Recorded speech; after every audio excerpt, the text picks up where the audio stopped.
Hace unos días el youtuber Un Tío Blanco Hetero mantuvo un debate con el streamer Anuk Boss sobre la regulación de las condiciones de trabajo de los editores de vídeo. Aunque el debate se encona en algunos puntos y aunque se pueda hacer pesado en algunas partes, lo cierto es que se abordan temas y argumentos muy importantes que merece la pena analizar con detalle y con rigor. Y es que aunque este tema de las condiciones laborales de los editores de vídeo sea reciente, porque su actividad es obviamente reciente, en realidad el trasfondo que subyace se lleva repitiendo durante muchísimo tiempo en muchos ámbitos del sistema económico capitalista. Por eso existen ya muchos análisis al respecto y también, por lo tanto, muchas propuestas para abordar la problemática. Vamos a verlo.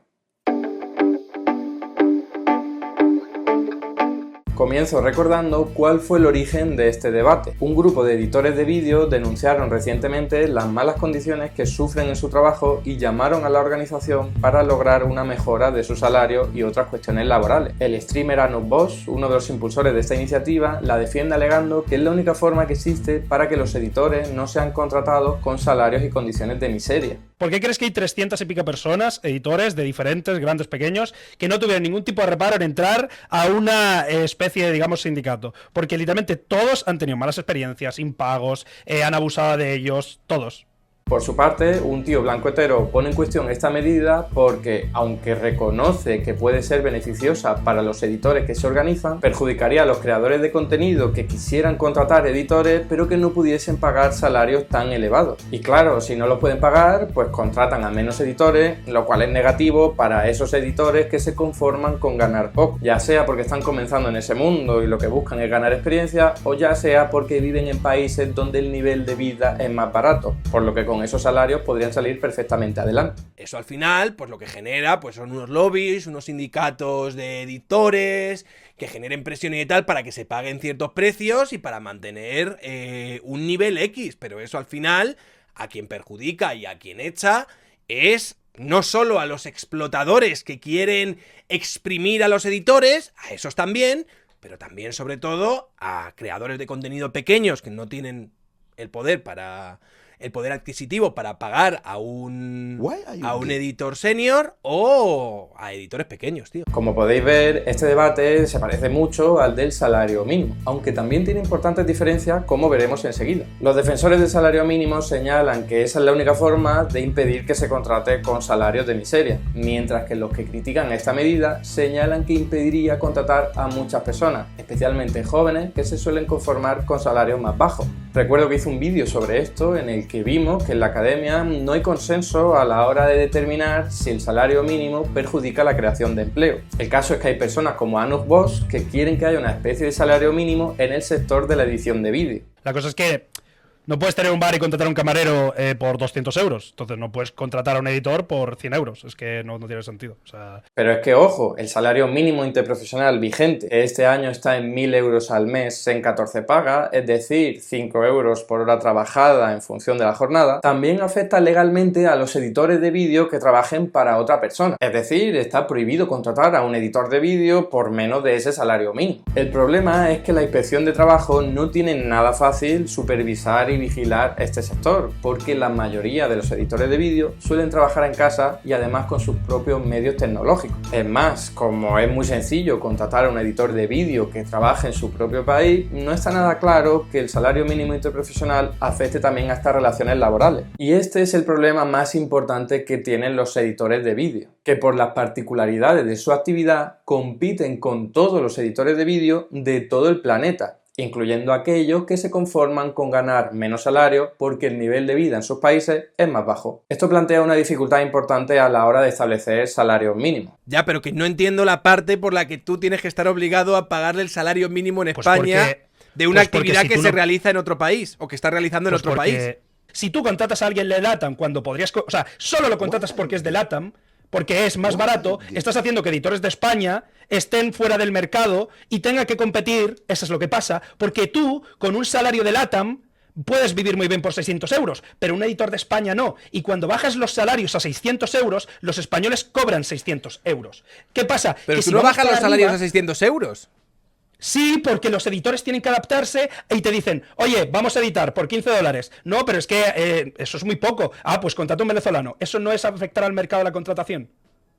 Lo que está comentando Arnold Bosch no es ni más ni menos que lo que en la academia se denomina carrera hacia el fondo o race to the bottom en inglés, que es este fenómeno que se produce en determinados productos que compiten en precio a nivel global y que se puede ver de forma muy fácil en el caso de la ropa y de los juguetes, por ejemplo. Si dejas que operen las fuerzas del mercado y no estableces ningún tipo de regulación sobre esos productos, lo que harán las empresas será aprovechar los países en los que menos salarios y menos impuestos se pagan, entre otros costes. Y claro, si el resto de empresas quieren competir en precio, no les queda más remedio que hacer lo mismo. Otra cosa es que quieran competir en calidad, pero ese es otro tema. Por eso se produce una carrera hacia el fondo, en la que todas las empresas compiten por ver quién reduce más los salarios y los precios para ganar cuota de mercado. Esto provoca una equiparación internacional a la baja en los estándares laborales de los trabajadores, es decir, un empobrecimiento generalizado. Por no hablar de que ocurre lo mismo con la recaudación pública o con los estándares medioambientales. ¿Cómo evitar ese proceso de empobrecimiento generalizado? Con regulación. Es la única forma que existe y la única que se ha empleado. Porque muchos no lo saben, pero los países más industrializados lo son precisamente porque recurrieron a la regulación de sus productos y de su mercado para no tener que competir en precio a la baja con países más pobres. Inglaterra, los Países Bajos, Alemania, Estados Unidos y más recientemente Japón, Corea del Sur, China, todos ellos y muchos más se han industrializado porque evitaron esa carrera hacia el fondo gracias a medidas de regulación y de proteccionismo,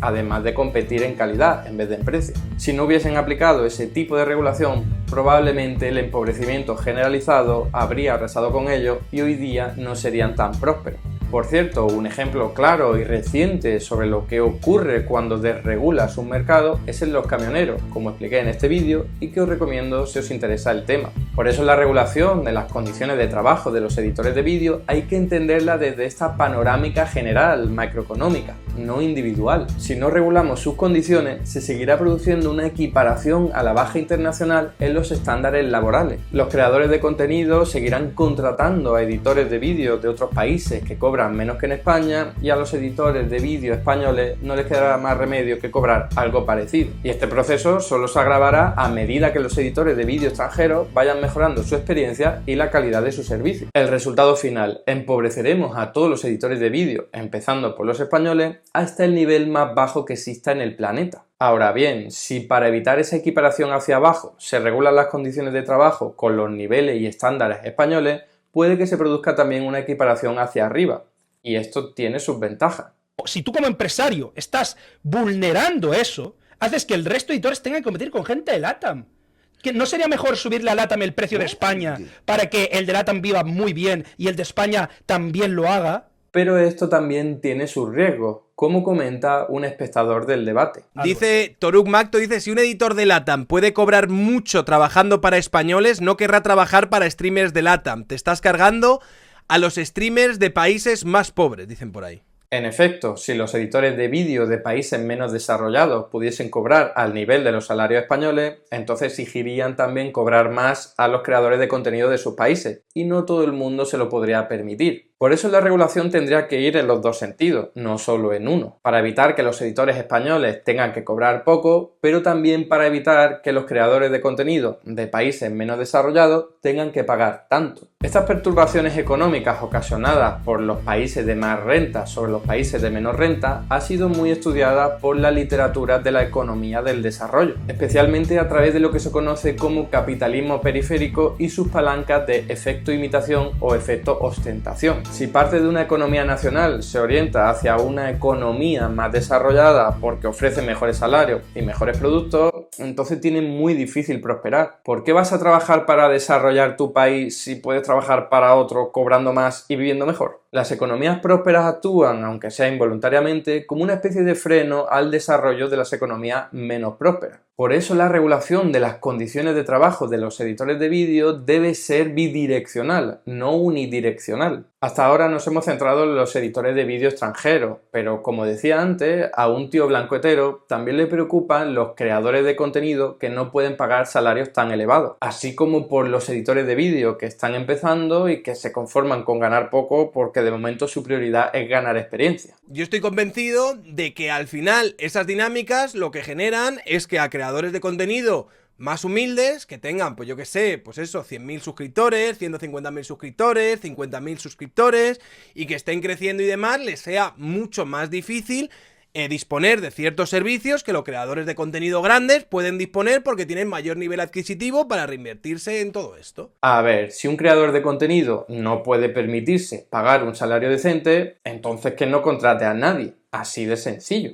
Lo que no vamos a hacer es bajar los salarios hasta un nivel indecente solo para que los creadores de contenido con menos recursos puedan contratar servicios de edición de vídeo. Primero se establece el salario mínimo para vivir con dignidad. Y luego que toda la economía se adapte a eso. No al revés, adaptar el salario de la gente a lo que empuje la economía capitalista. Precisamente a esto se refirió el expresidente estadounidense Roosevelt hace ya casi 100 años. Ningún negocio que para existir tenga que pagar a sus trabajadores salarios insuficientes para una vida digna tiene derecho alguno a continuar en este país. Quizás esto se vea mejor extrapolándolo a otros ámbitos económicos. Por ejemplo, si una empresa de alquiler de bicicleta no se puede permitir las mejores bicicletas del mercado, entonces que no las compre. Lo que no vamos a hacer es bajarle el precio a esas bicicletas para que esa empresa las pueda comprar. Otro ejemplo desde la perspectiva del consumidor. Si yo no me puedo comprar una vivienda de lujo, pues no la compro. Lo que no vamos a hacer es bajar el precio de esas viviendas para que yo las pueda comprar. En el caso de un creador de contenido que no puede permitirse pagar un salario decente, pues entonces que él o ella edite sus propios vídeos, como lo ha hecho casi todo el mundo siempre.